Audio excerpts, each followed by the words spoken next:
Sablé diamant à la cannelle, au chocolat, praline rose, vanille et je ne sais quoi, même pistache, bref, on peut vraiment réaliser des sablés diamants à n'importe quel parfum et c'est vraiment un délice pour accompagner votre thé ou votre café, en tout cas moi j'adore. Dites-moi en commentaire si vous aimez ce type de biscuit.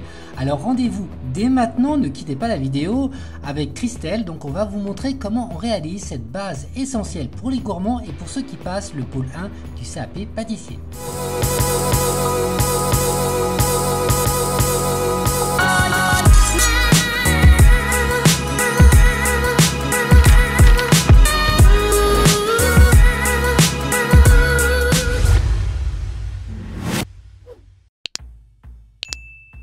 Allez, c'est parti pour cette recette ultra simple, vous mélangez tout et c'est fini. Salut!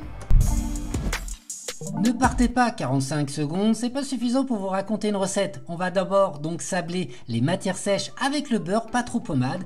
Et ici dans cette vidéo, on a ajouté donc de la cannelle en poudre, mais vous pouvez remplacer la cannelle par de la poudre de cacao ou encore autre chose. Une fois que c'est bien sablé, on va y ajouter donc les éléments liquides. Donc ajoutez vos éléments liquides et ensuite on va prendre une maryse et on va mélanger le tout. On va quelque part malaxer la pâte. Vous pouvez la malaxer avec vos mains si vous souhaitez ou alors avec la feuille de votre robot. Une fois que c'est malaxé, on va réaliser donc après, pour finir cette réalisation, donc un fraisage donc avec la paume de la main et sur le plan de travail. On va donc réaliser un fraisage 2, 3, 4 fois de façon à uniformiser, à avoir une pâte bien homogène et c'est terminé pour le moment.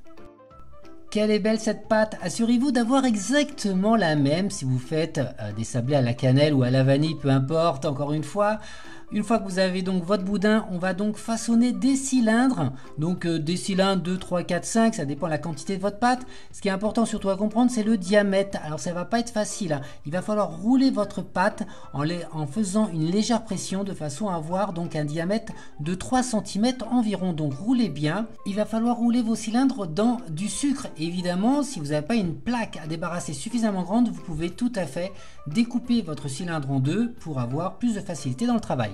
Qui dit plaque à débarrasser, ça peut être tout simplement un lèche-frite propre et vous ajoutez donc du sucre cassonade, attention cassonade, et vous roulez tout simplement vos boudins dessus, donc roulez bien, vous enlevez l'excédent et vous allez ensuite les déposer sur une plaque pour pouvoir les refroidir au congélateur.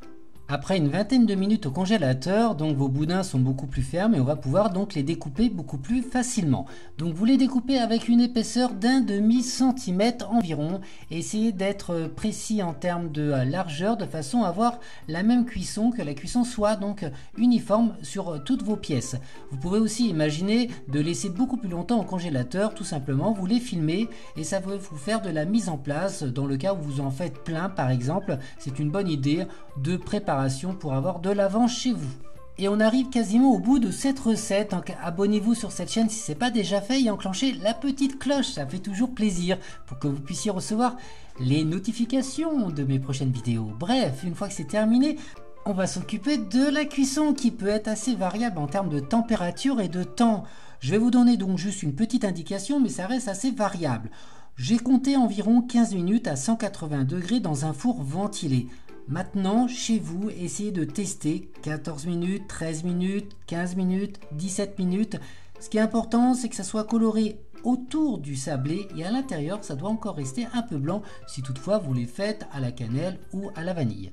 Et voilà pour cette vidéo rapide, comme je vous l'ai dit, et super gourmande. C'est à vous, n'hésitez surtout pas de publier vos productions sur Instagram en me taguant @pâtissecoach. Salut, ciao et à très vite.